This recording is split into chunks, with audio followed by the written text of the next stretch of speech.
When we think of Nubia, we are actually thinking about a country that was much larger than Egypt. Nubia started in the southern part in what is today a place called Dangola and Wadi Halfa in Sudan. It continued in a northerly direction down all the way into what is today southern Egypt or Upper Egypt at a place called Naga Hammadi. Its original name, Asiwit. If you know that on the map, then you will know that it is an area that was much larger than ancient Egypt. Nubia maintained that land mass until about 1500 years before the Common Era. But why is Ramses important? Ramses is important for a number of reasons, but I think that one thing in particular that makes Ramses stand out is based upon the comment made by number of Europeans. The most, I should say, cunning one is by Gaston Maspero. For example, in a notice published on the board on the second floor of the Egyptian Museum in Cairo, the following exists, quote, "The burial of the pan-bearer and child of the nursery, Maherpa, was discovered intact by Lorette in 1899 in an undescribed tomb in the Valley of the Kings at Thebes. Darcy and others assigned the burial to the reign of Hatshepsut, but Maspero, perhaps with more reason, placed it in the reign of Amenophis III. Amenophis is the Greek name for Amenhotep III. That's the father of Amenhotep IV, otherwise called Akhenaten. Since the technique of the coffins, and in fact, that of the whole contents of the tomb, bears a strong resemblance to that of the from the tomb of Yuya and Tuya. Yuya and Tuya were the parents of Seti I mother. And as you can see in section U13 in the museum, who lived in that reign. Maspero suggested that Maherpa may have been the son of Thutmose IV, that would be the grandson of Hatshepsut, and, quote, a negress.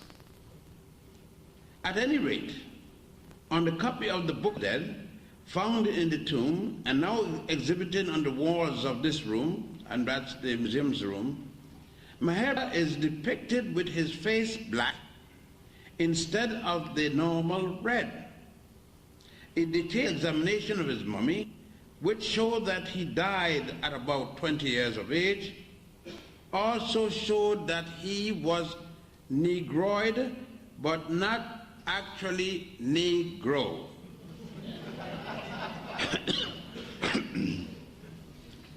But negro or negroid, negress or negro, we must deal with that, because in the Book of Dead, or the Book of the Coming Forth by Day and by Night, Maspero is shown as an African man. And when I say an African man and describe him as having kinky hair, it doesn't mean that all Africans have kinky hair. There's a stereotype about African people which I detest, and not only detest, but I'm ashamed of most of us for maintaining that stereotype. When we come to Egypt, we are looking for big white nose as big as the Lincoln Tunnel or the Hudson Tunnel. And if we don't find that, or we find a nose chipped off, we assume automatically that that must have been an African, and therefore the other Africans with the little narrow nose or the little pointed nose must have been something else, and therefore nobody complained about that whole nose that's there. Well, I hate to disappoint you, but most Africans have small nose and small lips.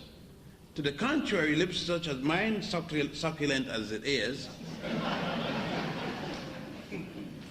we don't have the majority of the lips around in Africa and in the past. Nevertheless, we have been conditioned to believe that unless I have that kind of appearance, that I couldn't possibly be an African. I hope that it's about time that we stop this and realize that Africans have all kinds of different features. But that's not the main point. The point is that the same description, and Maspero started to deal with families of Ramesses that preceded Ramesses. And if you were to take that to its final conclusion and go from Maspero, Thoya, Thutmose, and going down, that would give us the 18th dynasty. And then we will leave the 18th dynasty and enter into the 19th dynasty, the dynasty in which Ramses was born, the son of Seti I. We will find that Seti I father, we'll go back in from the other end, Seti I father was Ramses the first. Ramses the first's father, and all the way back to Hotep, we will find then a continuity, and if Mahepa, as well as Thutmose IV, including Hatshepsut and others within that same line, were in fact Negress or Negro as Mahepa, then it would be impossible for Ramesses not to have equally been a Negro as they have stated. It is strange that they would stop at a certain point and deny the other pharaohs that follow those of the 18th dynasty, although most white Egyptologists concede that from the 18th dynasty, Egypt was a nation with various amount of different people. I understood that today on Gil Noble's show there was a brief reference to Nefertiti. And as to Nefertiti not being an African, that will make quite a lot of you rather uncomfortable now that you are wearing your Nefertiti necklace. But the fact remains that Nefertiti was not an African woman, never was and cannot be, now that she's dead. She was from a place that is quite familiar and very much in the news these days. She was from Matani, and Matani was in the part of southern Iraq. Of course, no place was called Iraq in those days, but the area which is now called Iraq. Nefertiti was married to Amenhotep IV, a political marriage arranged by his father and his mother, Queen Tiye, and his father, Amenhotep III.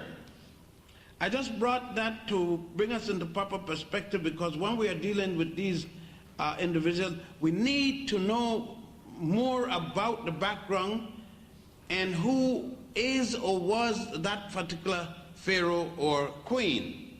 For example, we say we have the same trouble with Cleopatra, either of the 7 Cleopatras, but particularly the last of the Cleopatras, Cleopatra VII. It is quite common to hear us constantly bellowing our mouth about the great, beautiful Cleopatra.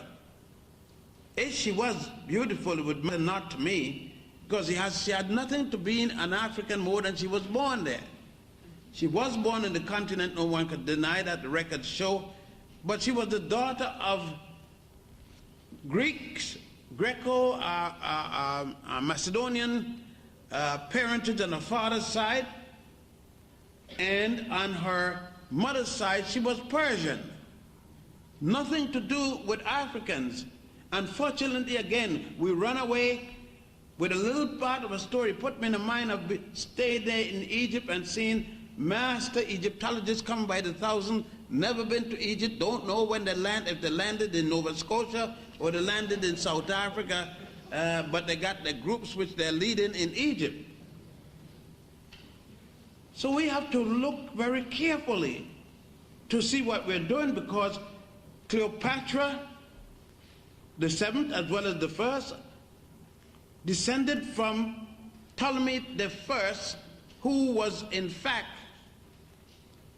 not called Ptolemy when he took the throne, but he was General Sutter, who was a general with a man called Alexander. Alexander II, the son of Philip of Macedonia. We must know these facts, these historical facts, to understand what took place, and more so, what took place in order for them to rob us historically, materially, and otherwise. So when we speak of Ramses the second, we must speak of Ramses II in a perspective in which we can document his Africanness by virtue of all of the documents and artifacts available to us. We know that Ramses was born in the city of Waset. Waset today is called Luxor. Luxor is the name that the Arabs gave the place when they came there with the jihads, when they conquered Egypt from another conquering group of people calling themselves Copts or Coptics, remnants of the Greek and Roman Empire, people that came into that part of the continent of Africa.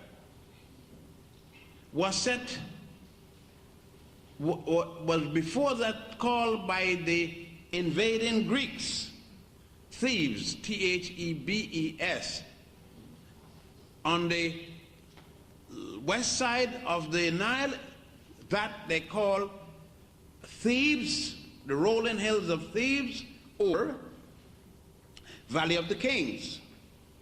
And on the east side of the Nile, that area where the temples were, the major temple, such as the temple of Waset, otherwise called the Grand Lodge of Luxor.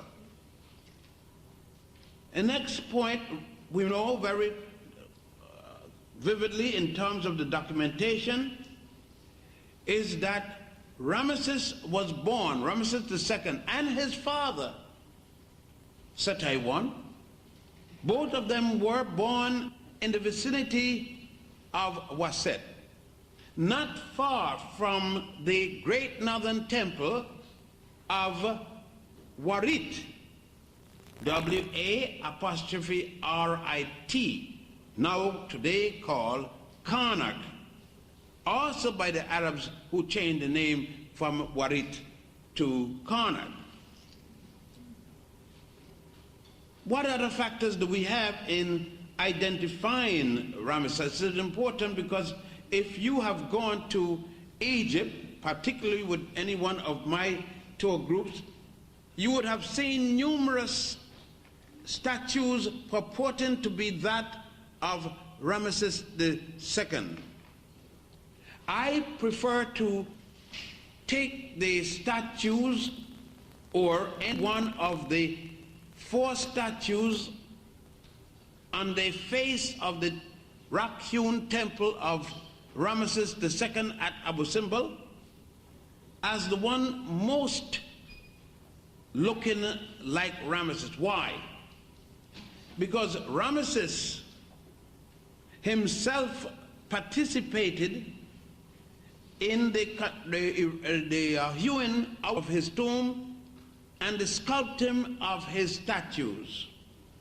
And for that reason, I say, if the statue there was satisfactory to Ramses, then I would say that that more than likely looked like Ramses. All four of them, there are four duplicates of Ramses' colossal statues. On the other hand, if you go to a place called Nefer by the indigenous Egyptians, changed to Memphis by the Greeks again, there you will see a statue lying on the ground where it's supposed to have fallen some 700 years plus before the Common Era. The current Egyptian government built a museum around it. That statue has no bearing, no resemblance to the four at Abu Simbel, yet it is called a statue of Ramses. Yeah, it also have its shirak, which you call a cartouche or chenu, with the name Ramses on it, as the many hundreds of statues. In the same vicinity of this museum, in the yard, there is a smaller statue that equally has the name of Ramses II on it. It used to be a statue lying in the back behind a little museum in mud. Sometimes the water would come up and this statue would be lying in mud. They took it up, brought it to the United States and joined. It was 3 seconds, joined it together. It became the main exhibit in Tennessee, the Ramses exhibit that took place there sometime in April 1989. We have to go back and check further. It's not enough yet, because one must make certain that we are speaking about the right Ramses, and it is only one Ramses II, and that is not the name of the man. That is the English version of his name. Each pharaoh had 9 names, 9 various titles. He has the crown name. He had his own title name, the name of his family. He had the name when he was sitting on the throne, had a name when he was at war, and various other. He had a name when he was at service to his deity. The pharaoh, as I said, had 9 different names or titles. I think that should make us quite clear as to the Ramses we are speaking about.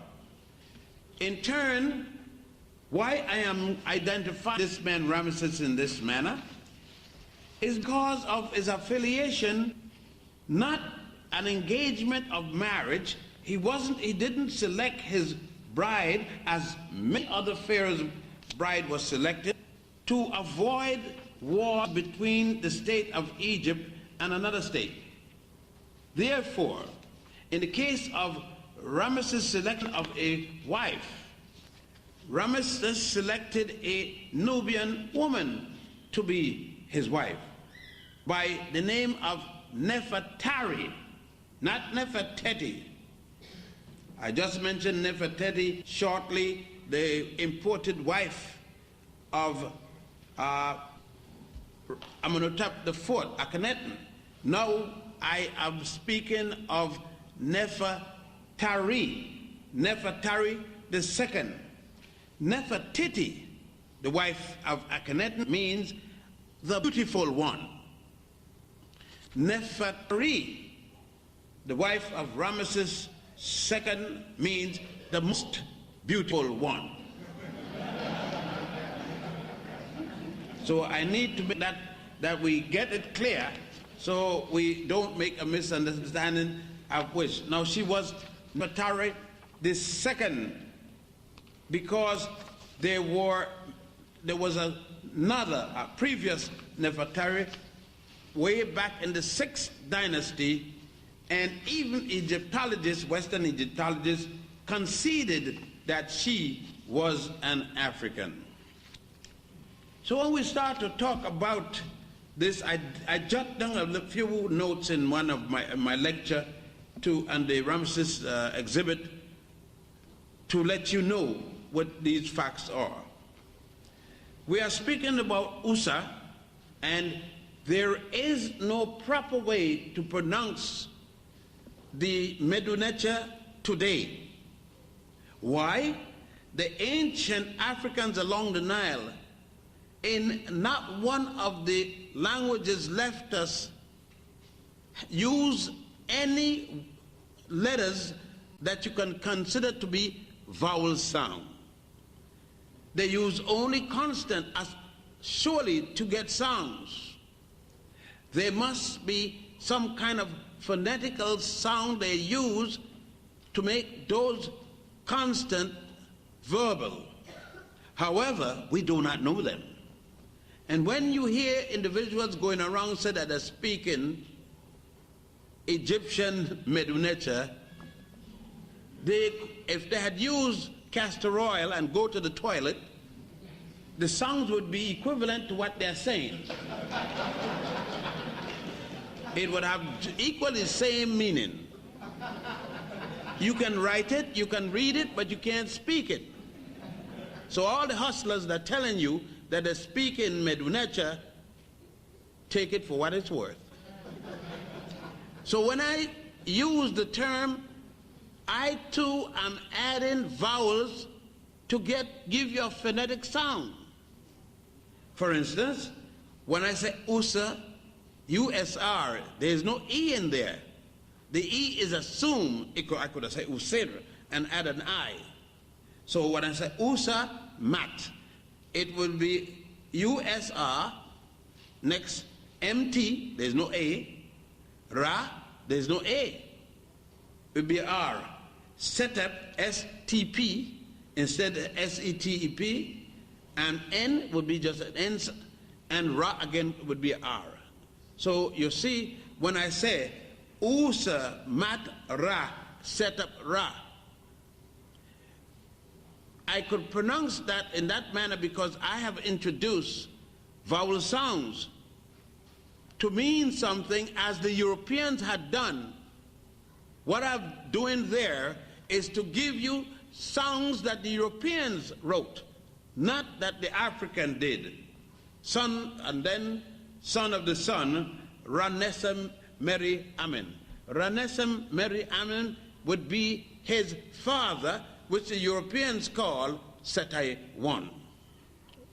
Understood? We have to understand very clearly, because Pharaoh Setai I, again I'm using without going through each of them, and Queen Thoya, who was the daughter of Raya and Lady Raim, his parents, Ramses I, however, and Queen Setari, the first of the pharaohs of the queen of the 19th dynasty, he came about from 1340 to 1232 before the Common Era. His parents, we're going back, was the pharaoh Horemheb, and Horemheb's wife, the queen, Queen Mutujabnet, sister of Nefertiti. Mutujabnet with Nefertiti came from Matani Asia. She too was not an African. So what you're seeing is that there were a number of marriages between African pharaohs and princesses from Asia, who later, of course, became queen and mother of the children, of a number of these children. Excuse me. They were in the 18th dynasty from 1555 until 1340. we can look at Ramesses in terms of the courtship, and in neither case he did not have any marriage of pomp. Here is a pharaoh that married a number of wives. The figures change depending on who's speaking. And I'm going to be one of the stupid ones to tell you, I don't know the number. And I know no one who knows the number. But they all give you numbers. They all tell you how many wives he had, how many children he had, and if you get 10 people stand right up and talk a bit, they got 10 different children and 10 different number of wives. I'm going to be stupid and say he had children and he had wives. But the record speaks clearly of Ramesses' marriage to Nefertari and the pomp. It was punctuous because here you had a young woman who was marrying a man, and there's a lot of arguments here and thing over TV about the women's liberation movement saying men marrying them for the beauty, what about their intelligence, and so forth. That's why I said it doesn't relate to African women, because Queen Hatshepsut certainly didn't get married just because of her beauty, not that she wasn't beautiful. She got married because she had intelligence plus intelligence going out of style. She had so much of it. So, and there are a number of fellows were trying to marry her. Of course, somebody got to her. She had 2 children. But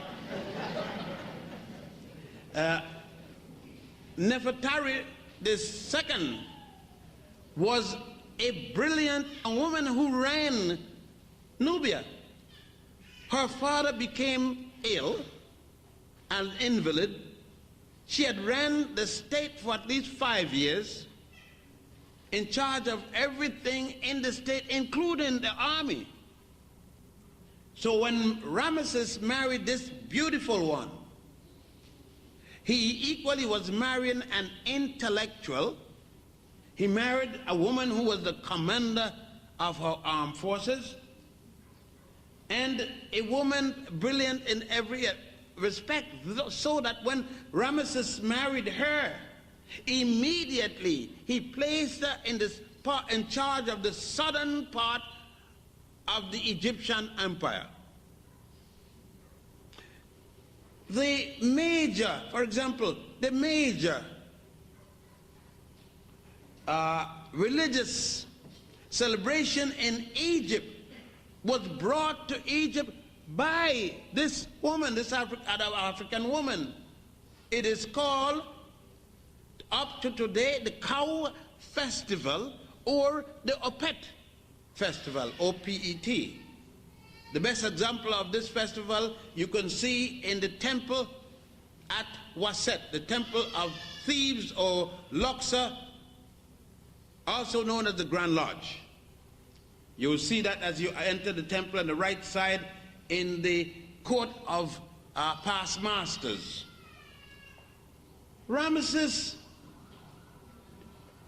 is further identified by the kind of king he was. Exceptional not because he lived and ruled Egypt for 76 years, but exceptional because of his modern ideas in that period of time. For example, to show his esteemed love for this African woman is something that most of our brothers got problem with, showing their extreme love. Most brothers are afraid to show love and affection. They feel that it's not Rambo. It's not macho. So brothers can't, if a sister hurt a brother and he feels it deep in his mind, has bust his mind up, he can't cry in front of her much less anybody else, because men don't cry. They only have tear ducts for exercising the pupils, you see.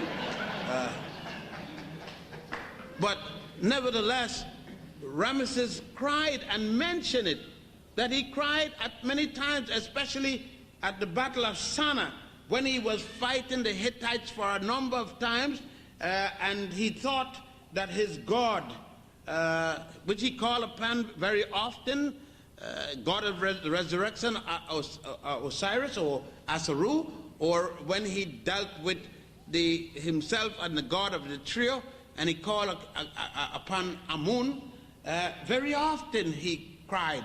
He cried in the battlefield when he thought his God had left him, was angry with him, and then he asked his God, haven't I built temples in your name? Haven't I prayed? Haven't I bought temples for all of the people to address you? My God, why are you now deserting me? And tears down his eye, he mentioned that. That is why Ramesses becomes so important. He becomes extra important, particularly as a day like today or a day like yesterday, because it is this same Ramesses which the Jews are going to lie on. It is this same Ramesses which the Bible is going to lie about. It is this Ramesses which the book of Exodus and the book of Numbers would lie.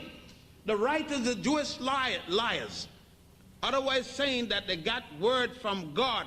The liars didn't get a word from God.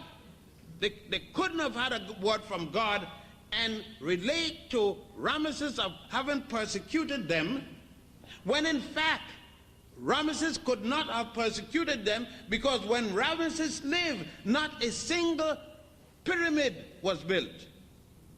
Ramesses lived in the 19th Dynasty. The last pyramid was built in the beginning of the 13th Dynasty, the last pyramid. The first pyramid was built in the 3rd Dynasty, built by Imhotep for the pharaoh Zusa, otherwise called Ser, S-E-R. So the Jewish liars who wrote that lie in the Bible must have known the fakers were faking. Now that makes it very difficult, I guess, to deal with you, because a number of you are really shocked now. But I must make it clear. For those of you who have been to Egypt with me or somebody else, you have been in those particular, they look at the biggest one to identify those at Giza, and Edwina Koch, who used to be the mayor of New York, and just before this present mayor of Tel Aviv, Mayor Denkin or something like that.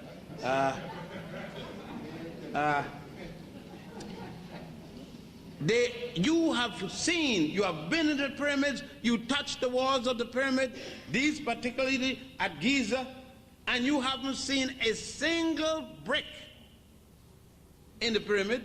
You haven't seen one made of any material, much less bricks made of mud and straw. Now, it is about time that the church, the synagogue, the mosque stop lying about Egyptians, Africans enslaving Jews.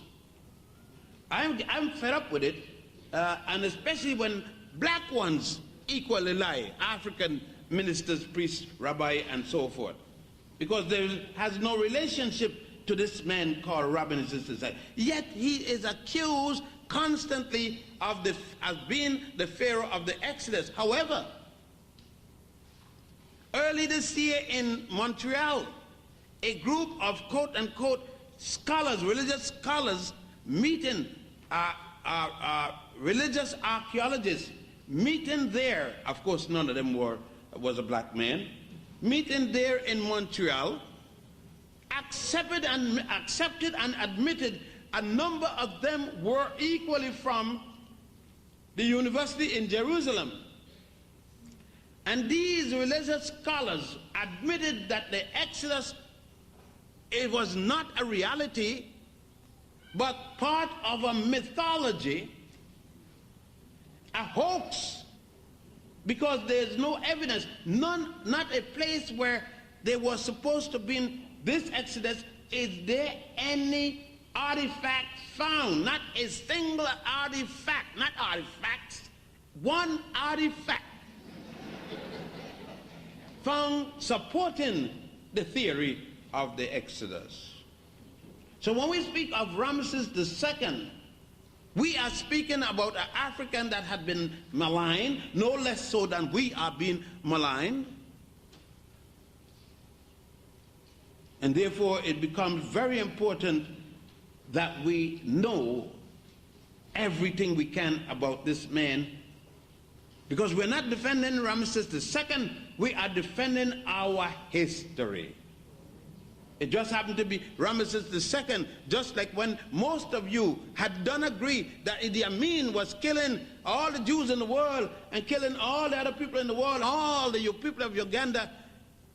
When Idi Amin was finally removed by the United States and others, and the United Nations went to check all the bodies that he had killed, they haven't found two.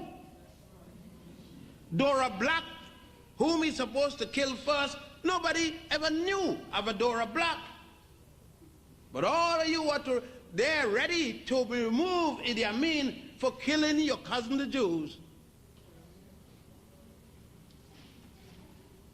And yet, you haven't stopped yet.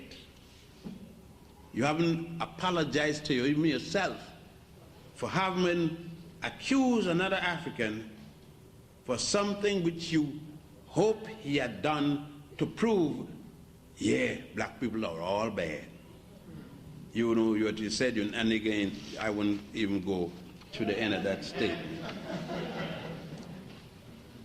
But let us go further with this Ramses, the man of men. When Ramses celebration exhibit came in Dallas, Texas, I think it was first in Tennessee, and then move on to Dallas, and then some young men challenged the fact that they want any African American, why I should say place African, I don't know why you have to say American added to it, but at least it's a little better than Afro-American. But you come in, you get in there. You went from nigger to colored to Negro to Afro. You get in there. You know, African American, probably one night you get real drunk and say African.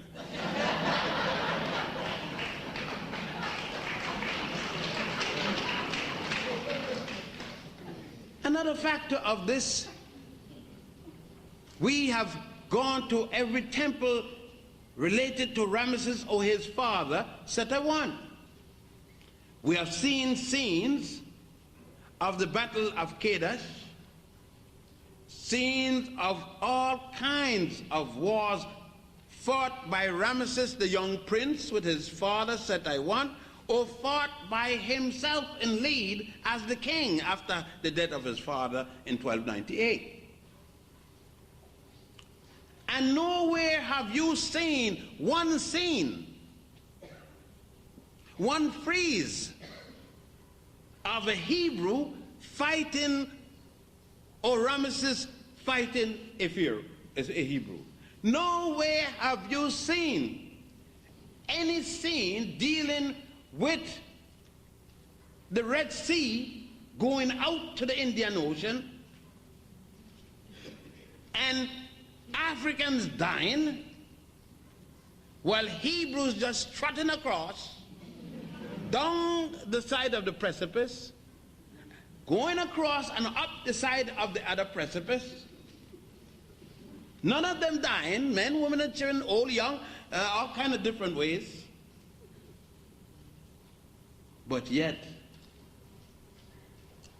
you come, you have the evidence, the pyramid with no stone, with no bricks built of any material, no record, no nation of at all, either in the western bank of Asia or the eastern bank of Africa, where the Red Sea washes all the way into the Indian Ocean.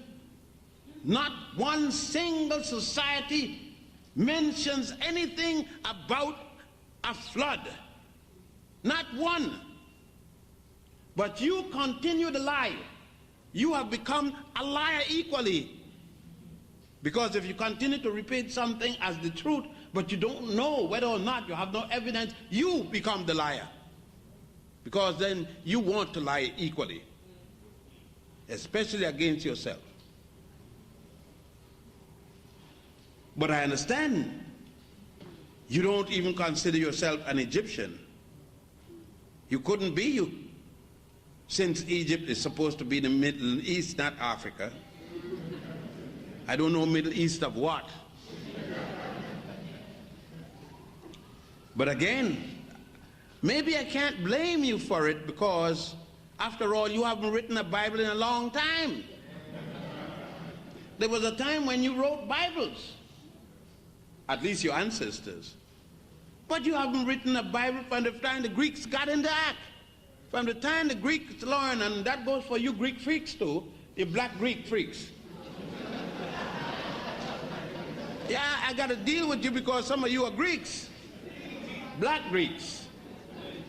I mean, the white ones are freaking off, and you got to freak too. So you become a black freak.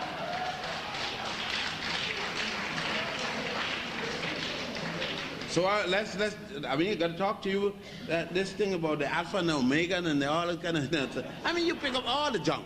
You don't even forget that. But let's go on now. Let's go on. Isn't it strange that Nefertari is the most beautiful wife and the most precious wife of Ramses II, yet when they were at the museum at the exhibit in Texas, they did not bring a statue, a complimentary statue of Nefertari as the wife of Ramesses, but instead they brought the statue of Majunet. Majunet, who was a third class of the important wives. He wouldn't ask a question about 1 + 1. She was too dumb to even know 1 + 1. She might have told him 19. But they brought her instead of a woman, a wife who was the co-regent. Not only was she a queen, but she was his commander in the south, the woman who ran the empire in the south, and they didn't bring her. And there are a number of statues and statuettes. The man built an entire temple for her to show his approval of her. So when we're talking about Ramses II, we're not talking only about Ramses II.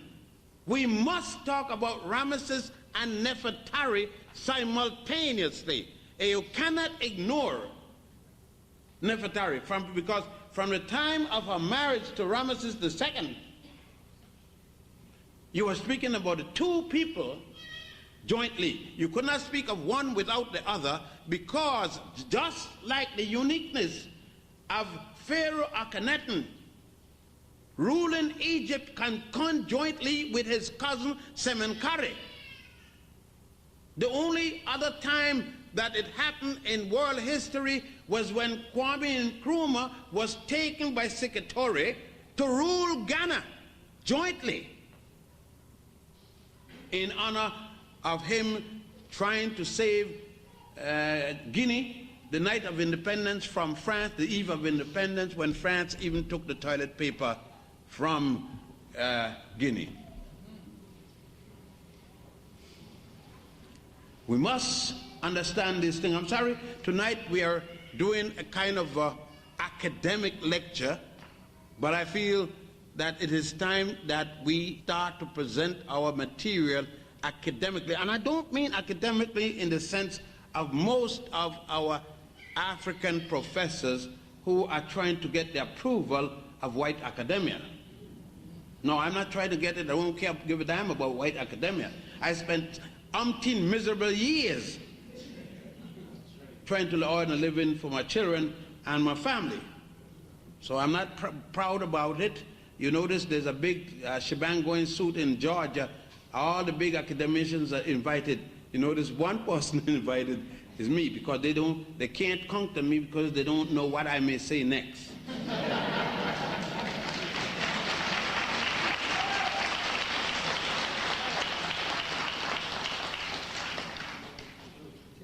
Now, we have to look at Ramses from another perspective.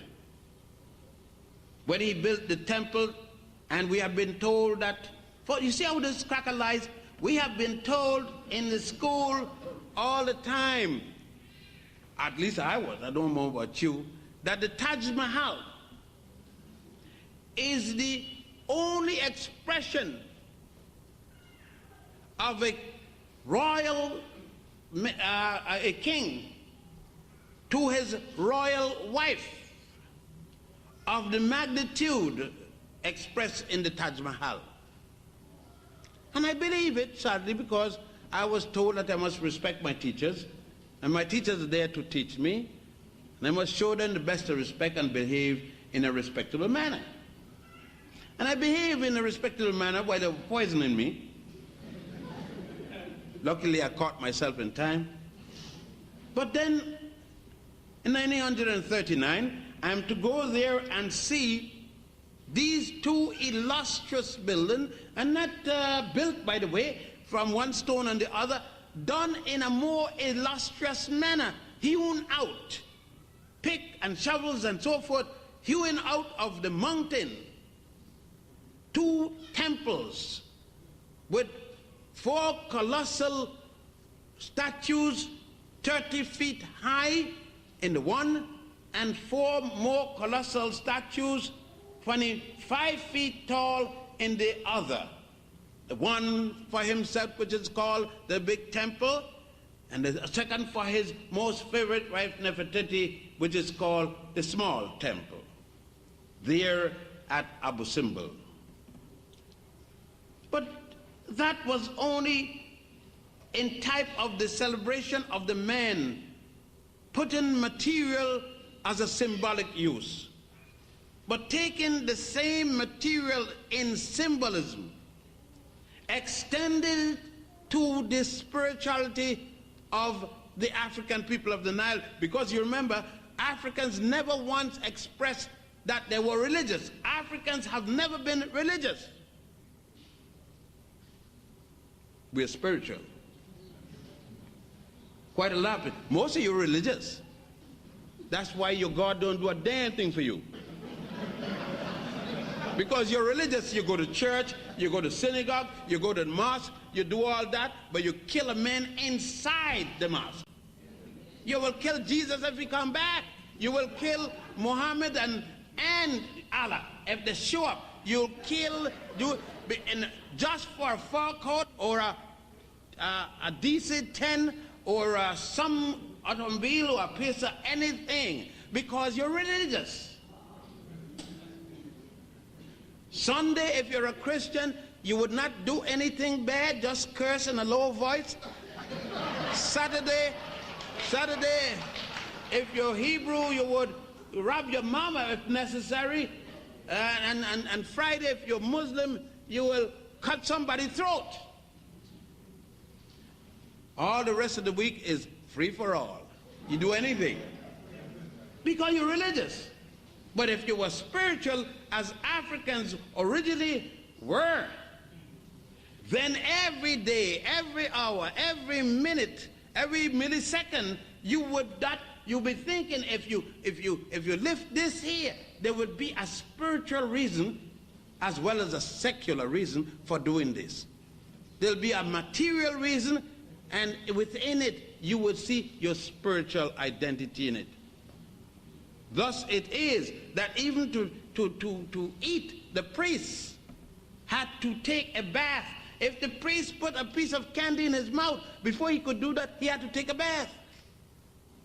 That shows you how spiritual the Africans had got, the spirit point that the Africans had raised. Ramses, sitting in the Holy of Holies in his temple, had reached this point of spirituality that he sat between the triad of Abu Simbel. Namely, God Amun, goddess Mut, and their son, God chums. He sat at the fourth person in the divinity. So people come and say, Ramesses was even trying to be God. He wasn't trying, he was God. He understood the writing of his ancestors, that man reaches the point of God. Well, you yourself, calling yourself Muslim, Christians, Jews, aren't you looking to be God? You said when you die and you live good, you go to heaven, you are going to live forever and ever. Who lives forever and ever? God. You trying to be a God, but the ancients were honest and said they're going to be, they are, but you're a bunch of liars and saying you don't want to be, but trying to damn this to be.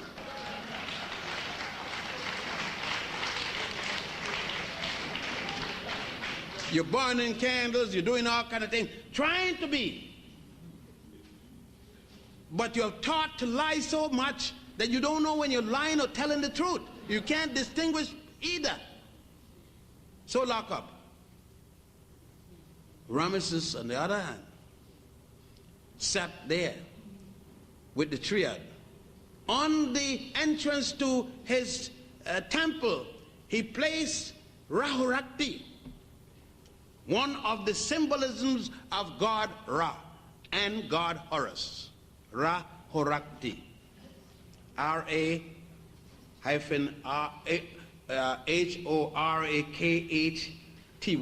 Rahurakti.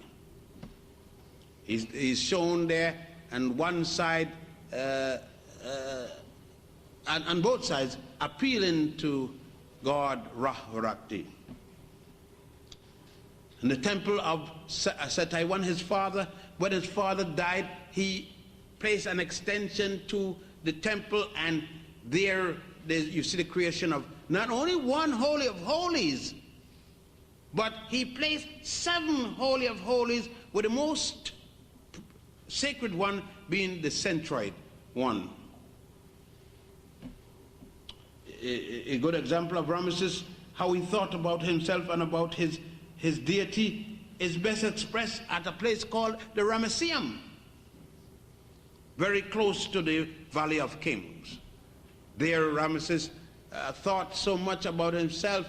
Again, the Europeans can't understand it. He makes a statue out of one contiguous block of marble coming all the way from Aswan. The head alone, the bust, fell down or dragged down. There's a lot of argument on how it came down. But nevertheless, the bust alone weighs over 40 tons, sculpted by Africans. Because in 1298, when Ramses took over, to 1232, when he passed away, there was not a single European state in existence. Greece didn't exist when it was called Pyrrhus, because Greece doesn't come into writing until 833, when Homer wrote the Iliad and the Odyssey. Etrusca, later called Rome, did not exist. Not one European country existed when Ramesses ruled. Not one.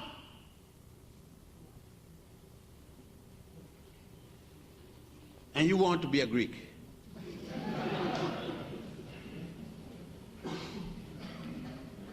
We have to look at Ramesses more positively then, because what we see in Ramesses, we see in the continuum of a society that had started 4,100 years before the Common Era.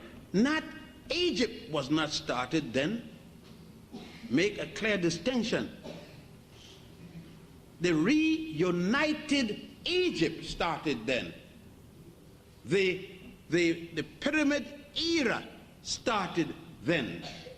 Before Mena defeated Scorpion to reunite the land called Egypt in English, or Egypticus in Greek, or we could call it the Black Land, or we could call, use it by that name, Kimit, or K-I-M-I-T, or K-E-M-E-T, or anyone, or call it Tameri, T-A, capital M-E-R-I. That's what the scholars or the priests would call it, or a number of other names, Sais, and so forth. So, by the way, I would just said those to say, when you're trying to select and tell which name is the right name, remember there are a number of names Egypt was called by the ancient Egyptians, as well as names by foreigners.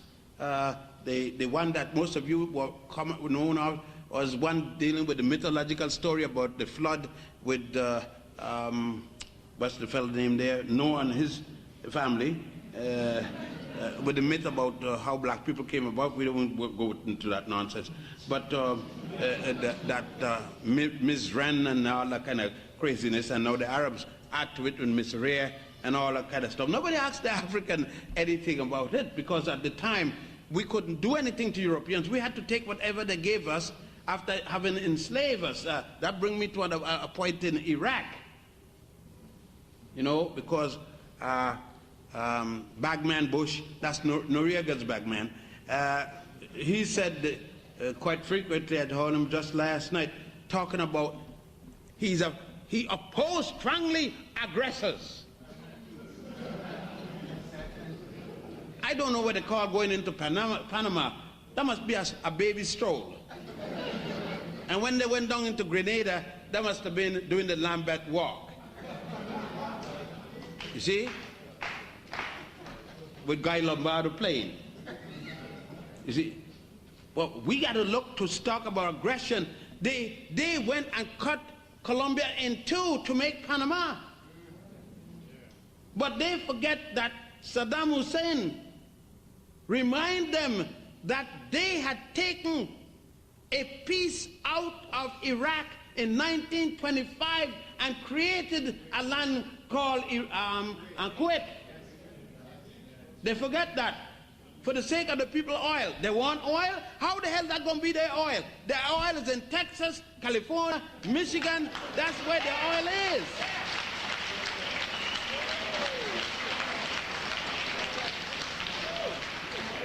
And it is not their oil anyhow.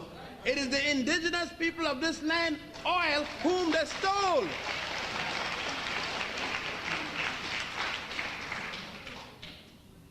See, that you know they're not going to invite me to Georgia behind this. But the ancient Africans said, and the truth will set you free. It might not set your body free, it may get you killed physically, but it will set your mind free. Because sometimes your mind gets free and your body get killed. So don't get carried away with the truth will set you free. I'm going to lie most of the time. Because you can't tell the truth to the cracker. He doesn't understand truth. You tell him the truth, he thinks you're planning to kill him. Most of the time you should be planning that anyhow, but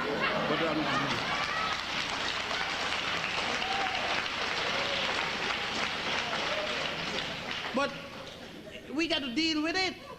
We got to deal with this thing as honest as, and I'm in a country living where I realize that the president has palsily back Bushy.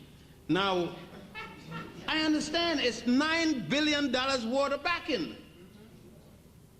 Everybody that has gone and backed Bush has backed him not on a moral plane, backed him for wiping out the billions of debt. And then they run around the world saying, everybody's backing us. For how much? Huh? Hey, boy.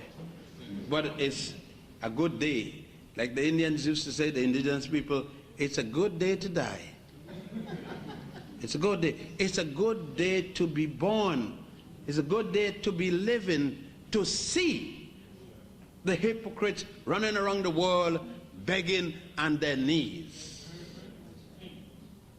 And it isn't finished yet. It isn't finished. I am not sorry for one black mother's, one black father, son that's going to get killed in that desert.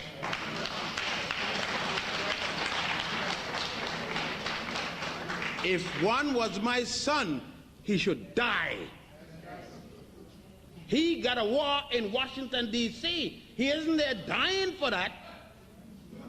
And if he isn't able to distinguish, I mean, if his father went to go fight Hitler, and he hasn't realized that his father got a boot in the place where the sun don't shine, and his father now said to you, son, look what happened to your stupid father. Why are you going to allow the same thing to happen to you? Is the fact that I was born here, is that sufficient? Is the fact that I fought in the war sufficient? Then it should be equally sufficient to come back to Newark suppressing a riot by your people, fighting oppression, and send you back as the state guard to suppress, as you did in 1966, as you did in Detroit. The fact that you fought like a damn fool doesn't justify suppressing all these things. You see, Ramses II, they don't like him because when people mess with Egypt, he whipped asses. He did what Jesus did. When people mess with Jesus in the synagogue, he took a stick and whipped some asses. He didn't get there faggotify, Halloween, get out of this church, get out of the synagogue. No, no way. He took a stick and tore some asses up. You talking about macho? Jesus was macho. That brother didn't go around with that thing with it. But the Europeans got to show him that who was writing. The Greeks were writing and the Romans were writing. How many Greeks and Romans carried a wife to war? They had the boys that carried the boys to war and came home when the wives were still virgins after 40 years of marriage.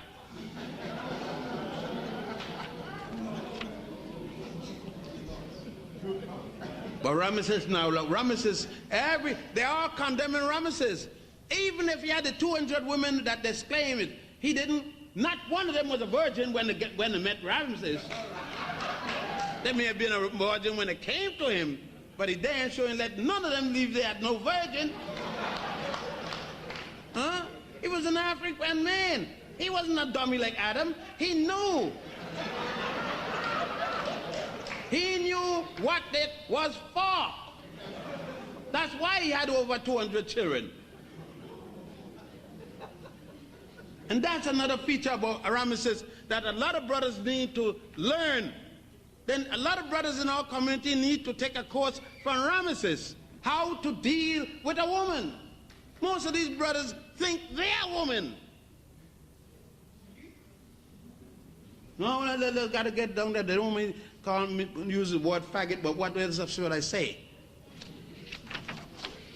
Please excuse me, faggot, but I don't know what that word is.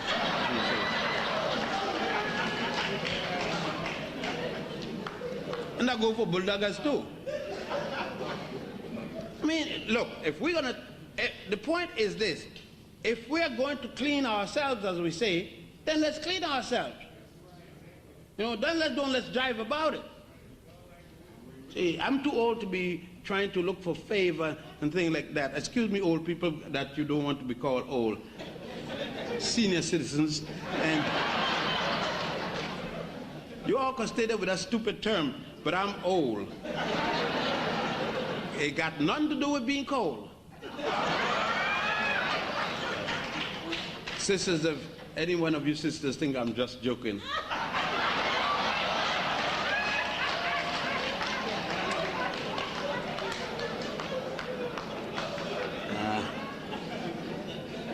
Well, back on track again. Brother, please inform me when time for question period, because I am not thinking and questioning all them and time. Okay, brother, that's good. Now, when we deal with Ramesses, excelling himself, not only, and everybody only see him as the big quote-unquote war. They call European generals, they call European soldiers, but we are warriors. Warrior or not. Ramesses, being an engineer, was also called by his people the Builder King. A man who placed Egypt into one of the greatest building period of its history, unmatched by even today. And those of you who have gone to Egypt recently, even this year, realize that everywhere you go, there is building going on. You can't see an inch of land. It doesn't look as some construction is going on. Even the farms, it looks so. But yet, Ramesses was known as the Builder King. Ramesses, equally, they're accused of erasing or removing the cartouches or the shirak from the hands of various pharaohs and putting his own there. But that's a big lie. I'm meant to believe that Ramesses went around like a sculptor stamping out there. Why? When there were so many being built for him. But you see, they had to do everything. They had to say all kind of negative things in the past. They got to say it now, because this is one of the pharaoh they hated most, because he whipped them behind. You see? Again, a lie. He couldn't have whipped them because they didn't exist. Another lie. Let us go back historically, because Abraham is supposed to have been born during the time when the Egyptians and other Africans along the Nile are already in their 13th dynastic period, around 1675, before the Common Era. Ramesses have no relationship. They blame Ramesses again for the altercation with Moses. Moses, according to their own figures, was living around the time when Tutankhamun became pharaoh in 1456. Akhenaten had just died. Semenkhare had just died. Then come Tutankhamun, and Akhenaten's sixth daughter, out of the 7 daughters that he had. And it is that time is attributed to the birth of Moses. Between Tutankhamun and Ramesses II, you had almost a whole dynasty. Tutankhamun is the 18th dynasty. Ramesses is the 19th dynasty. You got 6 pharaohs between Tutankhamun and Ramesses II. So there's no way that Moses could have been a contemporary of Ramesses II. And that's why they don't put dates in the Bible. You can't check it by dates. You have to add up this pharaoh lived so many years, and that pharaoh, and add it to come to a close proximity. But regardless of all that, we add them up to show the proof of the big lie. In the Battle of Kadesh, which you can see most prominently in the inside walls, the interior walls of the temple, the Rock-hewn temple at Abu Simbel, you could also see this and at the Ramesseum right next to the large bust that fell there. You could see it on the outside wall of the temple of Karnak, the main hypostyle hall, on the outside there, where Ramesses' father himself and his sons are fighting the Hittites. You see this very well demonstrated also at the, I said the Ramesseum before, and you could see it at the small temple up by Koloboyo Island, which they call Kalapsha Island. As you leave the Kalapsha Temple of God Mendulusi and go up the little hill there to the temple of Teretsi, you see it there. And many other places, you see the battle of Kadesh with Ramses against the Hittites. Not a single Jew. Not a single Jew is in the picture.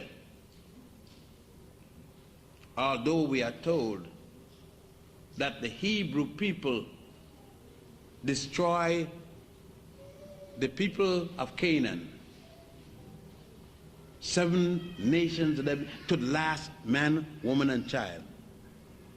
The Hittites included, Moabites, Jebusites, Perizzites, all of them murdered, genocide to the last man. The same as the British had done to the Australian people called Tasmanians, to the last man, woman, child, dog, cat, and anything else moving.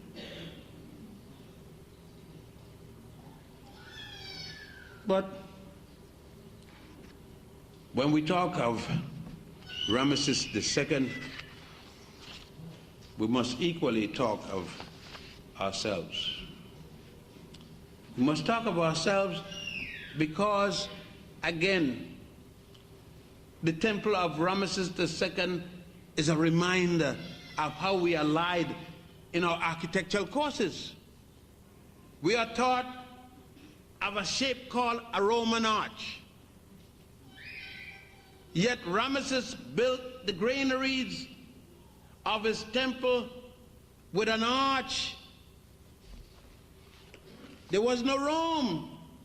Here is it, with the arches in the granary. It's on page, if you got this book, this black book of Ramesses, look on page 56A. 56A. You see the so-called Roman arch. And that's at the granary. If you go there to the temple, you come into the temple yard, you go backward like you're going to the mountain, and then you turn right and look at there, you see the granaries. All these, there they are with the so-called Roman arch. And go to page for the, I think, wait, just I may spot it. Okay, go to page 45, and you see Nefertari, 45 and 44 and 45, and you get a good example of Nefertari, so you have no doubt that's the kind of hair that you are satisfied with, and the kind of nice, juicy, saucy lip, and that make you feel good about it. And you can go to page 33, and you would see the double temple there up and above. And you want to see, for those of you who are caught and figure that dreadlocks is something new, go to page 28, and you see Ramesses, and only young people used to have dreads. Not old people like some of you, old like Methuselah, as they said, and you weren't wrong with dreads. You think it's a style. You don't understand how the people use dread. What I read from Maspero is on page 19, by the way, so that you could read it, take your time and read it for yourself in the future. What Ramesses meant to both of us, or all of us, if you want to see the festival of cow, that's why I like to take all kind of pictures. I was buying an extra camera to make sure I got, when I say something, I record it. Page 48, you see the Nubians coming out of the head of the cow festival, the Opet festival, and that you see there on page 88. And this, you want to see Ramses sitting between the trio, the triads. It's like the Trinity. Look on page 53, where Ramses sits between God Ptah, God Amun-Ra, divine man, God himself, Pharaoh Ramses II, and God Re-Rakti in the presence. And you could see that very clear there. Now, on page 57, the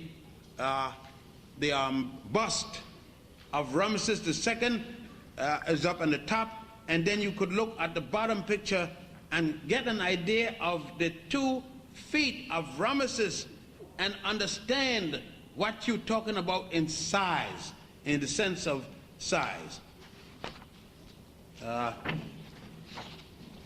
We have to do this, and we go to page 62, so you can see restoration of the pylon, that's the front wall of the Grand Lodge of Luxor. I think that all you fellows who call yourself Masons, whether you're Prince Hall, International, Universal, I don't care what the hell you call yourself. If you want to see, then go, and got not a thing to do with King Solomon. That buzzard wasn't even born. The period I'm talking about. Long before there was a Solomon, I'm talking. Thousands of years. When the Grand Lodge of Luxor and the Grand Lodge of, before that, the Grand Lodge of Saqqara existed. Look, Brother Mason, Brother Oddfellow, look down page 62, and you see in the inside the hall of past masters, not with a top hat, a silk top hat, not with a cutaway tail and a flip collar white shirt looking like a penguin. These men are dressed with the tools and the apron of the craft, not what Britain gave you, a distortion and perversion of the British mind. No, go home to see and look at Akhenaten on page 65. Worship Akhenaten and his wife Nefertari. Worship the Aten and the rays of the sun coming down as fingers, thumbs. It's called the Lady of Thumbs. And see the symbol. All of these long before the concept of a God. Remember that these Africans, what did the first Jewish writers say? That Moses was learned in the ways of the Egyptians and became an Egyptian priest. That's how they got their information. I know it's about time now, and we'll start to give you an opportunity to ask some questions. As you look at page 76, you see Ramesses again. This time, the Sphinx of Ramesses as it stands in the courtyard at Memnefer, otherwise called Memphis. I hope that this book would help you, the documentation as well as the illustrations would help you to further understand the relationship of your people. Again, I said that this lecture is not only to Ramesses II, but equally to his most beautiful wife, Nefertari. And brothers would understand that not one single pharaoh in Egypt performed his pharaonic duty without the help and inspiration of his woman. Thank you.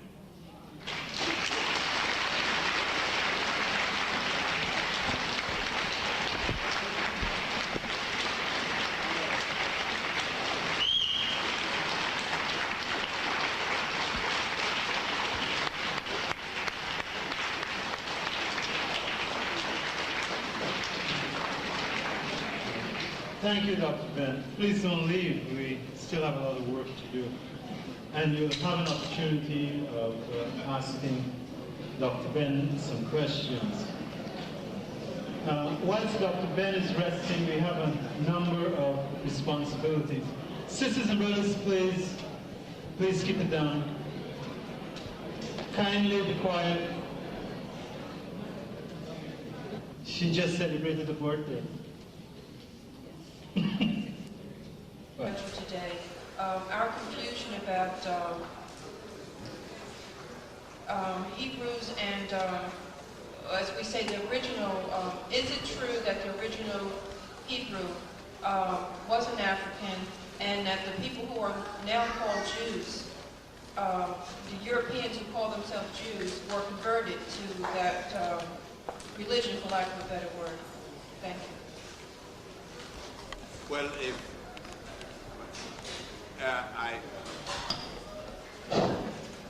if in fact we are to follow the Torah, otherwise called the 5 books of Moses, it said in there that Abraham was born in the city of Ur in Chaldea. That would be the first Hebrew, Jew, Haribu, or whatever term you prefer to use. Chaldea is not in Africa. Chaldea is in Asia. Chaldea would be where the Tigris and the Euphrates joined and spill into what is called the Persian Gulf. So the first Jews will not be Africans, they will be Asians. There is nothing in any religion that says that a convert isn't a member of the religion. Now there is obvious that the European Hebrew could not have been an Asian simultaneously, especially a West Asian.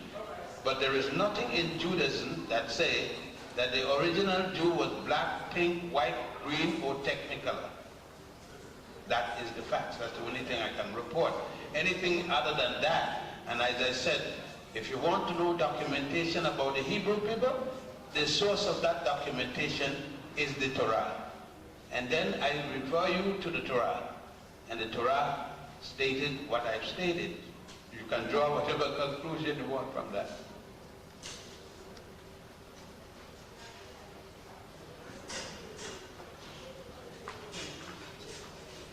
Pleasure hearing you, Dr. Ben.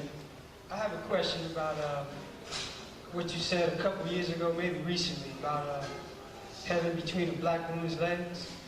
Could you explain that? Well, it is, I was born from a mother, and my mother, before I came out as a human being, had me in heaven. To get to heaven, you had to go by way of my mother's legs. I enter heaven by way of my mother's legs.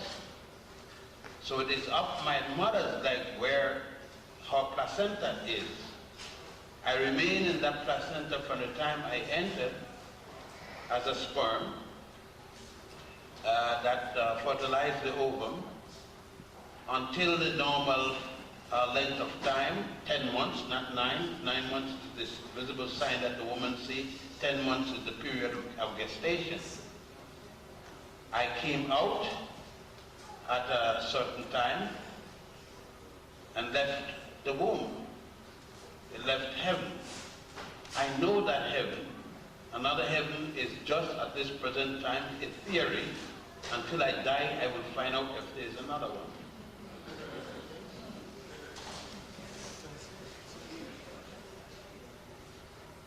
Hello, Dr. Ben. Yes, sir. In your previous book, Africa, Mother of Western Civilization, you make a statement about the name of Africa and that Africans are the only people on the earth that named their own continent or their own land. Is that No, I didn't say that. I didn't say they're only people in the world that name their own land. I said Africans are the only people in the world have the right to name Africa any name they want. Okay. It is theirs. And one of those names was Al-Kibulan. What the name that I found in ancient Ethiopian writing, the oldest name I found ever used for the continent was Al-Kelbulan. I also found names like Asperia, Ortegia, Amoris, and so forth, used pertaining to Africa, including Ethiopia and Libya, at once the continent was called by various other people. Now, the rest of the remaining continents, were they named by their indigenous people? I should assume so. I see no reason why Asia wasn't named by somebody that called it Asia, and Europe was named by somebody that called it Europe, and in each case, the individual so stating happened to be of that particular landmass. Thank you.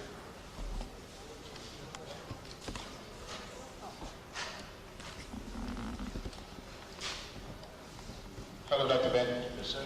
In light of the statement you made just now, the fact that most of the archaeologists that are doing the digs right now are of Japanese descent, and given the fact that there have been many things said by Japanese as it referred to African people, what effect do you think it would have on the history, given the fact that the archaeological digs are being made by Japanese and that they would tend to interpret what they find? I think you may have misquoted me slightly.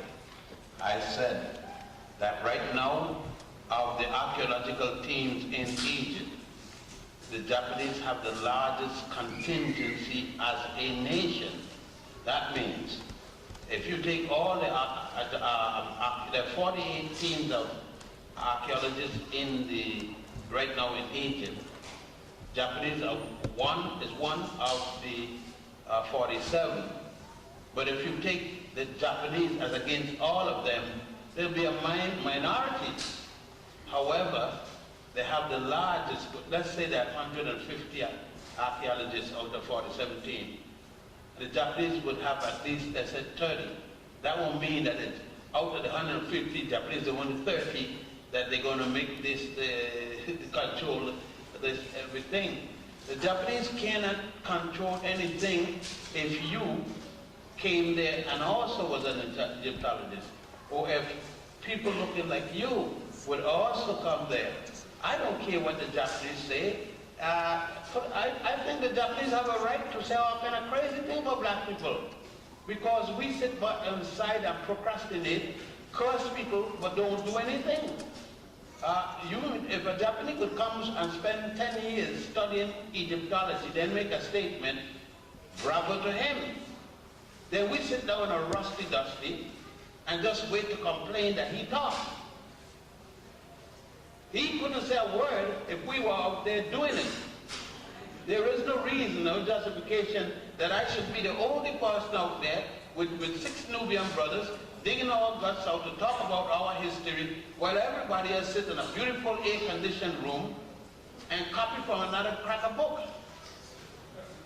Then the Japanese got a right to say what they got to say. Since we're not doing nothing, he's got a right to interpret it. He said nothing.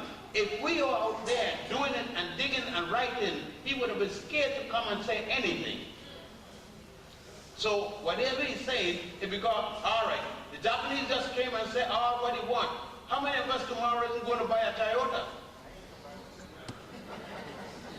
You hear them picketing, they had some picketing the other day. What was it they were picketing some Korean stores. I wish everybody go to the Korean store. If the damn fool don't have sense enough not to go to the store, look, I don't need to picket a store. I just don't go. That's right.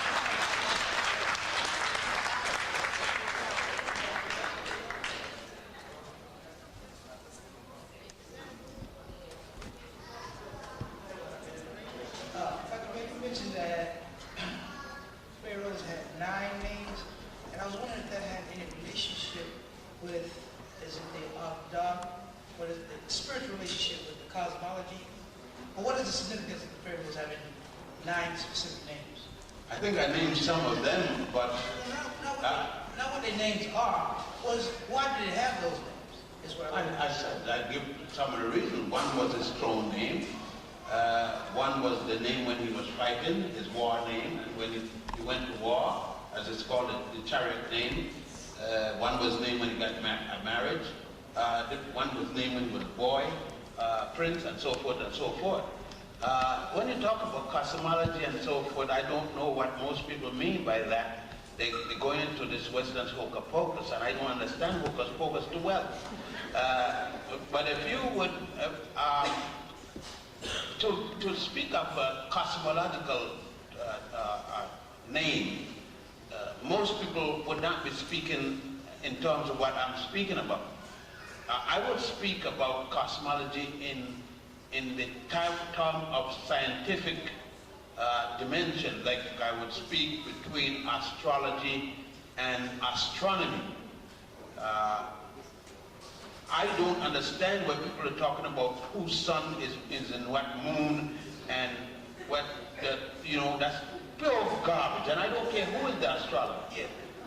When I speak in terms of astrology as against astronomy, for example, astronomy is the demarcation, the measurement, the consideration of relationship of planets, moon, stars, with relationship to each other, and particular on Earth, because I'm here on Earth. Astrology is the physical transition or interpretation of astronomy. Let me give you an example. Astronomically, the distance from the sun to the moon and the moon in relationship with Earth changes from summer to winter. Astrologically, the physical result of those changes are high tide, for example, as against low tide. Extreme heat, summer, as against extreme coldness, winter. Those are the relationship in which I talk about those two things. About whether you could marry a guy because his moon gone down to the sun. That's damn nonsense. Because I know too many people who married the right person and wound up with stake at the eye. Yeah, just tolerate me for a moment, right? I don't know, but since I was a little bit of boy, I always wondered, like, how, where did everything come from? And I imagine that's pretty human. So there's theories. I think one of the ancient theories is that, from what I read in several books, they talk about the 9 gods and 8 gods. So those things originated somewhere. I don't know what they mean. And I don't know what you're speaking about, so I can't help you. When you speak about 9 gods and 8 gods, I don't know what you're referring to. Maybe if you could give me a little more detail. Okay, well, just for not making a mistake in pronunciation, with E-N-N-E-A-D. The Indian. Okay. Now, O-G, except for down south, I don't speak distinctly. O-G-D-O-D. Abdar, I assume. Okay, go on. That's it. Okay, that's what I'm saying. When you're speaking about Persian religion, Parsiism, the Parsis are the ones that speak of the O-God, the No-God, and the God. That's Parsi religion. It's not Egyptian. Oh, it's not Egyptian? No. Oh, okay, that made a mistake. Dr. Grant, first of all, I want to tell you we all love you and we appreciate what you've done. The story about Noah and the ark. First of all, I want to know if it has any historical proof that it actually happened, and if so, whatever happened to the ark.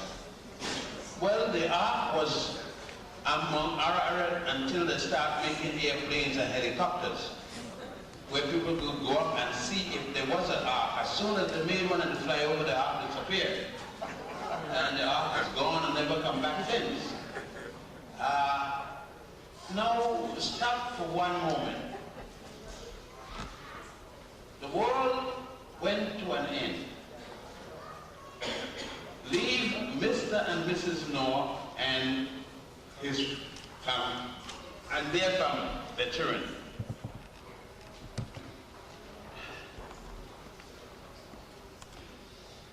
They went in a boat that was, I think, 30 cubit long. That's 90 feet long. That's smaller than this room. And they have 2 of everything, male and female. 2 dinosaurs.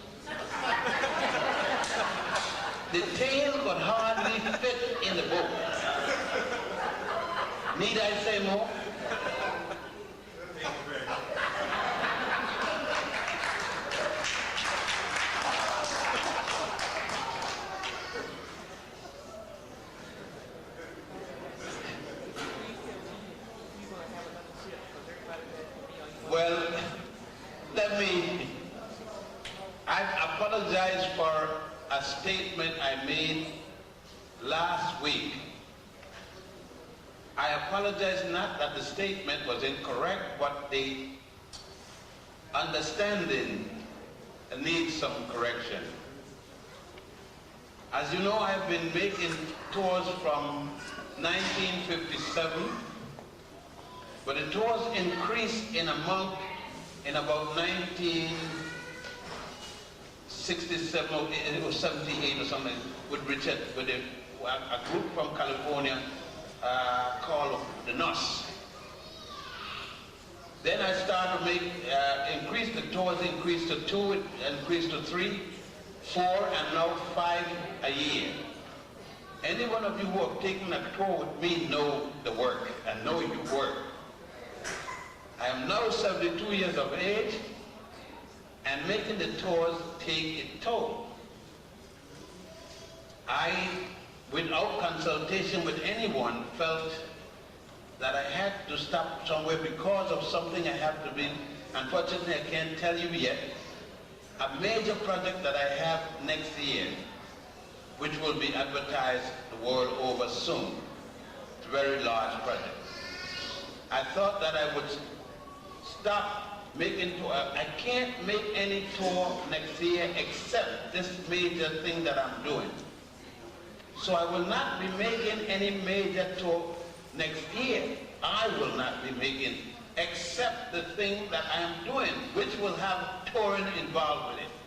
But I can't make the extra tours. And that's why I was saying to people, however though, after next year, I will only make 1 tour a year. I guess I didn't go to that extent, and I was misunderstood, and I got a call from Cairo today. How are you not making any tours that you didn't tell us anything? I said, I don't know, I'm not making any more tours either. You know, sometimes we hear what we don't hear, but we hear what we want to hear. So, whatever misunderstanding, let me repeat it again. I will be making a tour in December, as you see, December, January. I will not be making my regular tours next year because there is an international tour is going to be made. I can't give you the details yet. The following year, I will make 1 tour and plan to make 8 tours every year as long as I can physically do it.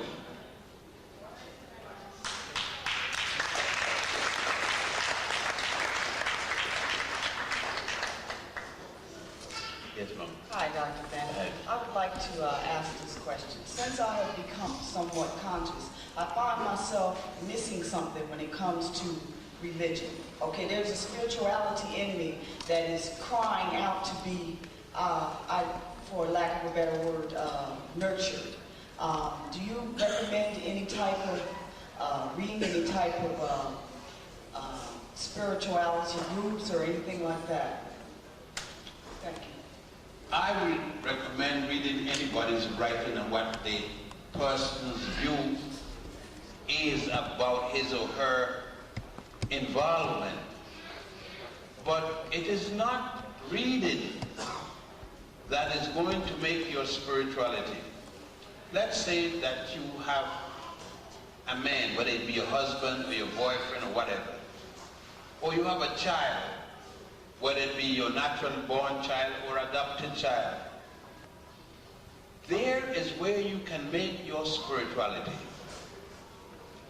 Your relationship with that man, let's say that man is a man who doesn't earn as much as you do. Of course he's a brother.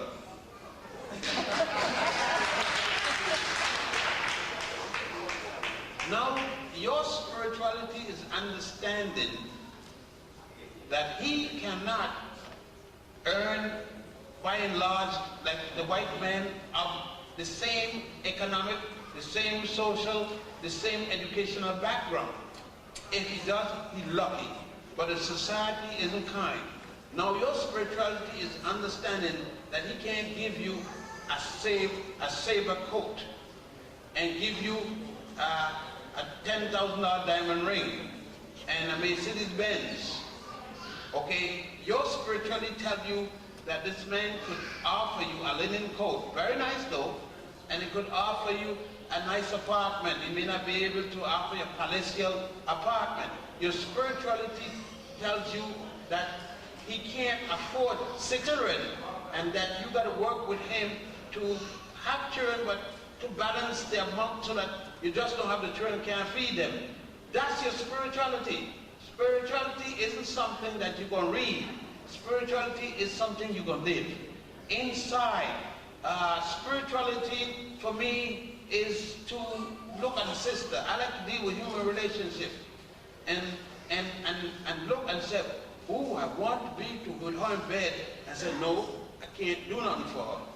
That's spirituality. No, spirituality is anything I could do for her, then I could go to bed with her. You see, I'm not going to use her body just to use it to get another dress. I'm going to only go there when I can do something for her. That's spirituality. I can read her on the book.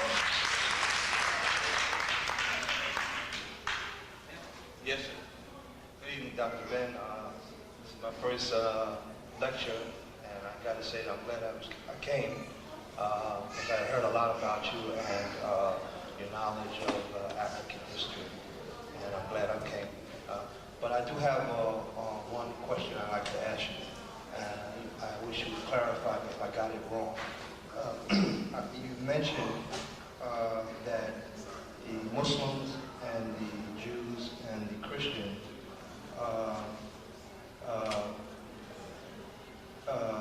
would do things so that they would live forever, and that would make them like gods. Maybe I misunderstand it, but could you clarify that for me, please? Yes, I said that the tenets of Christianity, Islam, and Judaism requires of their subject to do certain special things so that at the next day after this life, or judgment day, when found to be righteous, that they would have life forever. Well, that's God. Being gods or goddesses. I see. If you're going to live forever, because I come back in another way, and then it's forever and ever, never die. God is described as the only people God that live forever and not die. Then Christians, Muslims, and are looking to be gods. They're living to be gods. I see. Now I understand. Well, I don't know about Christians or the people of the Hebrew religion, but I am Muslim, and Islam.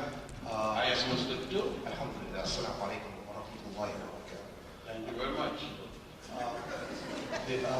The Quran is clear that those who adhere to the tenets of Islam must adhere to the monotheistic belief that there is no God but Allah, and that they could never become gods, and that there is but one God.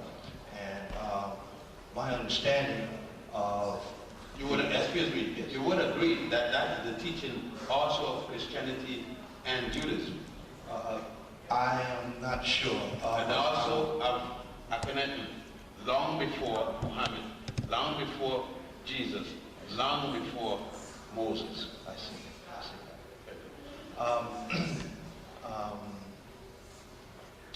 The Quran is clear on the fact that though eternity, being eternal, is one of the attributes of the Creator, Muslims call Allah. This is not His only attribute.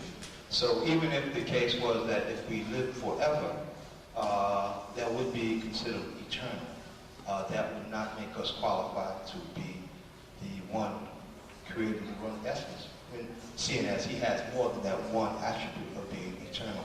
So I think it's unfair. Just a minute before you get to that fair part.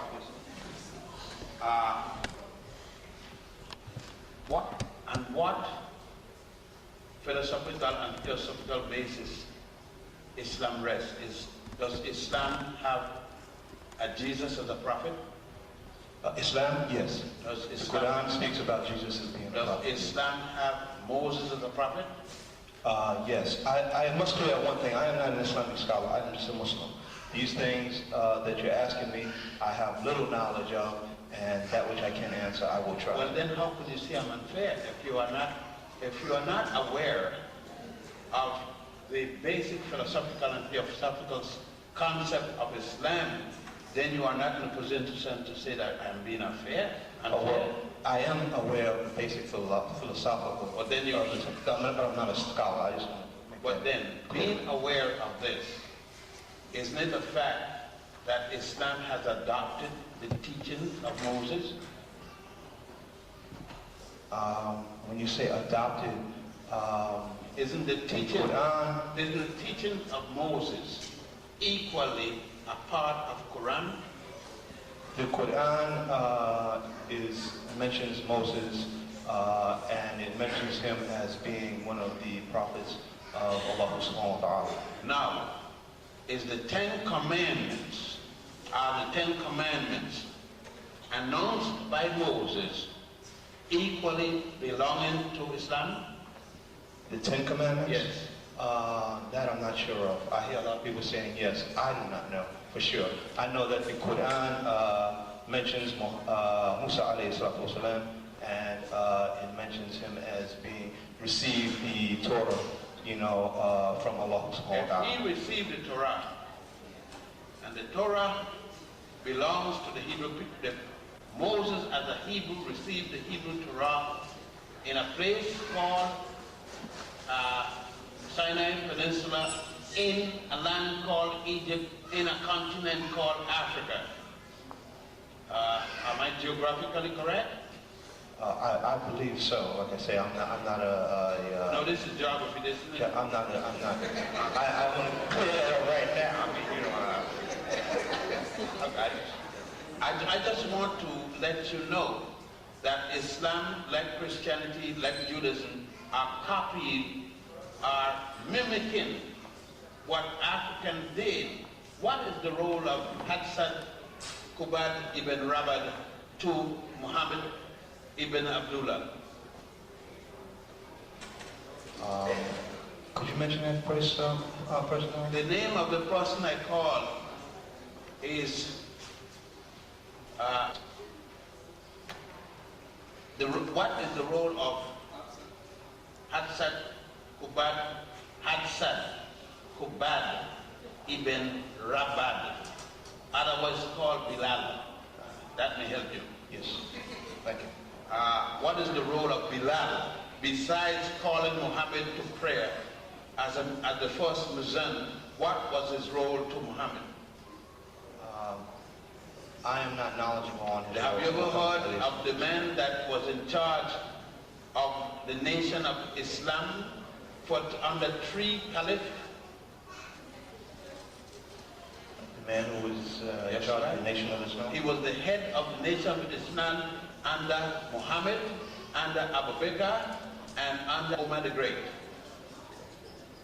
An Ethiopian. You know him as Bilal, but I call his Bilal, yes. But Bilal is not his name, it's a pet name. Yes. It's like your name is John and I call you Rabbit. Yes. I knew that he had another name, but I wasn't aware of it. Brother, being fair to you, come back again. Okay, I will try to do that, sir. And but what I was just trying to say is that as being a Muslim, I think that it's unfair to the Muslims to say that. My brother. May I finish, please? No, because you're assuming, you say unfair to the Muslims. What do you think I am? Well, it's good. The Prophet Muhammad ﷺ said that a Muslim is one whose tongue and hand is safe from another Muslim. So to say anything that would, in other words, what you're saying is that Muslims want to be gods, and this is totally foreign to Islam.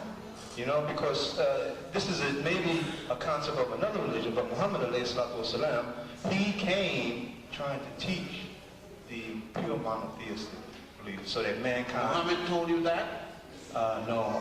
Some writer told you that? No, sir. The Quran was revealed to Muhammad ﷺ from Allah. Okay, it was revealed to him. He wrote it down? Did Muhammad write down the Quran? No, Muhammad never wrote the Quran. He couldn't read and write, right? He couldn't read and write, correct? That's correct, sir. So somebody wrote it down. As far as being on tablets, yes, it was written down from him, but it was inscribed on Muhammad alayhi salatu wasalam's heart. Who wrote your paper for Islam? My paper? For Islam. I don't understand. What paper do you mean? If you left from here and you're going to do Hajj, you have to present a certificate. Right? Yes. Who wrote your certificate? For me, when I went? No, when you became a Muslim. I became a Muslim? Who wrote your certificate? Well, when I became a Muslim, no one wrote my certificate. What happened is that Muhammad ﷺ said that anyone who bear witness to that there is no God but Allah, and his messenger Muhammad ﷺ is a Muslim, if I may finish. You're repeating the correct one, but yes. If you left from here, you have ever heard of the University of Al-Azhar? Al-Azhar, yes. In Cairo, yes. You heard of the Sheikh Al-Azhar? The Grand Sheikh of Al-Azhar, yes. Now, what status does the Sheikh Al-Azhar hold in Islam, in your own words? Give me what you feel the position of the Sheikh Al-Azhar is in the Muslim world. In the Muslim world? Yeah, Muslim world. I see. He would be considered one who is learned. Would you say that all Muslims in the entire world, regardless of who look to the Sheikh Al-Azhar and Al-Azhar to interpret what Islam is? No, because Muhammad ﷺ was clear on that. He said that I will leave you two things, and that if you would stick by them, then you would not go wrong. And it wasn't a sheikh, and it wasn't mu'alim or muhaddid. It wasn't the Quran. I didn't say who said it. If you had a debate, two states, Muslim states, let's say, had an argument, and they had to have settled based on Quran, wouldn't they call on the Sheikh Al-Azhar to do this? This I have no knowledge of. Like I said, Muslims, wherever they be, if they follow the way that is clear, then they would go by not what the Grand Sheikh said, but what he deduced from the Quran, which would be his opinion based upon the dalil from the Quran and the Sunnah of Rasulullah.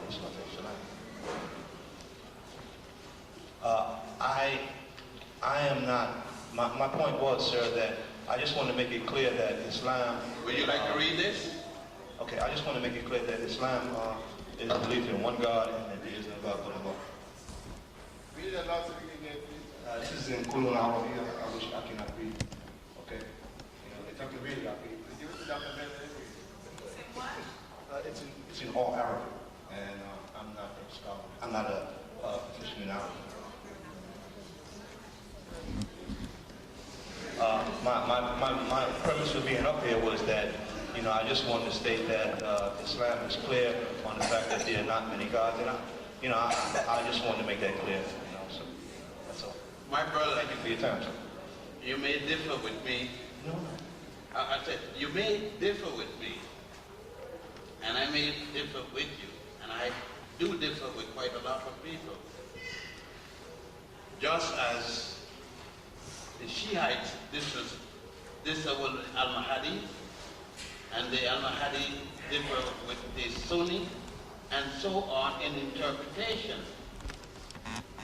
But any dispute and Quran is settled at the council at Al-Azhar, even for nations, maybe not for these little nations here, but for nations of the world, even those fighting. For example, there was a war quite recently between the Muslims of Iran and the Muslims of Iraq. And daily they were sent, ambassadors on that level were sent to Al-Azhar, just as Roman Catholics would be sent to the Pope in Rome, or certain aspects of Christianity would be sent to Church of England and Canterbury, or so on. If you tell me that in Islam that the Sheikh Al-Azhar doesn't sit on disputes of interpretation, because I don't know how you could tell me that you have an interpretation, that you have some special wisdom, that it is not necessary at a time when there's difficulty in misunderstanding. Then you will also have to tell me you could read everything in Quran. No, I didn't say that. You can't read. I didn't say that. Therefore, you don't know any man who could read everything in Quran. Well, to read the Quran is not very difficult. I mean, I can read the Quran. Well, I know things in Quran. You can't bring me one man who could read it, including the Sheikh Al-Azhar. That may be so, sir. Like I say, I don't know. But what I am trying to say is that there is no sainthood in Islam. And if this Sheikh Al-Azhar that you're speaking about, Muhammad ﷺ did not set himself up above the people. So therefore, to eliminate any type of sainthood or any type of worship of men, which we are prone to do. Why is it then that a man who dies fighting for the name of Allah and protecting the ways of Muhammad ibn Abdullah would get 47 black-eyed daughters of Islam after death? I don't understand what you mean, sir. You know the tabla rasa? The tabla rasa? Tabla rasa. No. I don't understand what you're saying. See, these things that you're saying, I don't understand. I took this time not to in any way embarrass you, but to let, all right, then what is the big deal? Yes, you're saying this and you don't help Islam cause. Well, I tried to make it very simple, that Islam is a belief in just one God. Islam fought wars. That's why you got different interpreters. You got Sunni, you got Al-Mahdi, you got Shiites, all Dr. Bennett, my main thing was that I thought I heard you say that Muslims want to be God. Yes, you heard me. That Muslims want to be God. This is totally foreign against Islam. And we just agree to disagree. Assalamu alaikum wa rahmatullahi wa barakatuh. See, now again you say that. You said a few words, and then you can't, if I continue, you stop, right? Continue what? With the local Arabic? What you just said. No, let me say this. You notice that you never hear me say those things. Well, I'm not trying to impress you. You said that you were Muslim, so I agree with you. I don't say you do it. We're brothers. There are people in here who don't know the first word you said in Arabic. Yes, well... Can those things be said in English? Yes. So why don't you say it in English? Because, so that the benefit of the brothers and sisters. Well, maybe because of the fact that I'm used to speaking to Muslims who speak Arabic. All I mentioned to him was, I said that peace be upon him and the mercy and the blessings of God. And because he said that he was Muslim, I spoke to him as a Muslim who understood that very simply. I didn't mean to alienate anyone. But a Muslim is the only one that submits. Exactly. To the one God. And not I don't have to even know Muhammad ibn Abdullah to be a Muslim.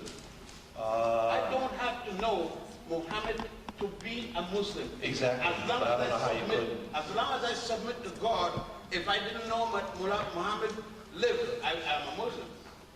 Well, all it requires me not to submit. I don't have to heard the Muhammad. All I have to do is submit to God, not to Muhammad.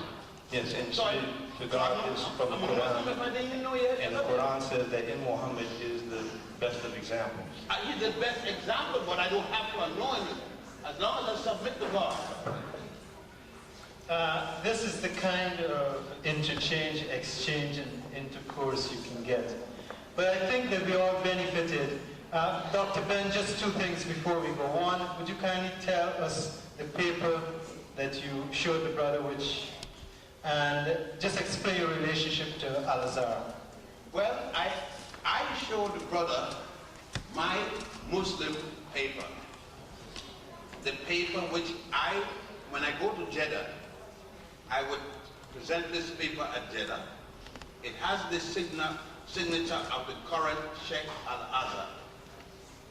To teach at Al-Azhar University, or to attend as a student, to even work as a porter at Al-Azhar University, one has to be a Muslim. Islam cannot demand of me to be a special kind of Muslims. In other words, I could be a Muslim because I'm fanatically tied to the Quran. I could be a Muslim because I'm intellectually tied to the Quran. That way you got me, that's where I'm tied. I'm not fanatic about it, I'm going to die for Islam. No way at all. I am living in Egypt, and 80% of the population are Muslims. And if I want to go anywhere in Egypt, I got to be a Muslim. If I move to Hyderabad in the morning, where 90% of the people are Buddhists, I'll be a Buddhist.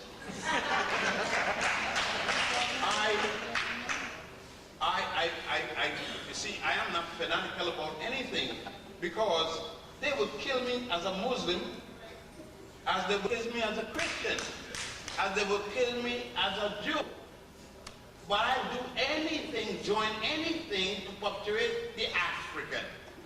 My major thing isn't Islam, Judaism, Christianity, or none of that.